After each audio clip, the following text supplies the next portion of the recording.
Sejumlah elemen masyarakat di Benar Meriah menyemarakan kemerdekaan dengan mendaki puncak Gunung Bortemun.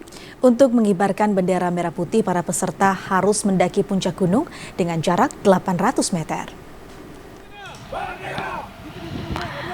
Para pelajar, sejumlah elemen masyarakat, dan instansi gabungan lainnya menyemarakan kemerdekaan Republik Indonesia dengan mendaki puncak Gunung Bortemun di Kabupaten Benar Meriah.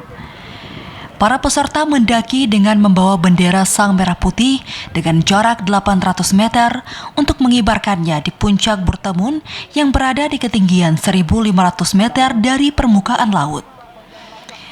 Sekretaris Wakil Cabang Gerakan Pramuka Kabupaten Benar Meriah Fadli Mahlinga mengatakan, pengibaran Sang Bendera Merah Putih di dataran tinggi Gayo diharapkan dapat meningkatkan nasionalisme dan kesadaran berbangsa bagi generasi muda. Bisa meningkatkan semangat patriotisme adik-adik, cinta tanah air dan bela negara.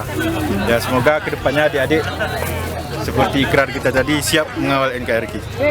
Kegiatan pengibaran bendera merah putih ini diharapkan dapat membangkitkan semangat dan kecintaan masyarakat terhadap persatuan negara di dataran tinggi Gayo.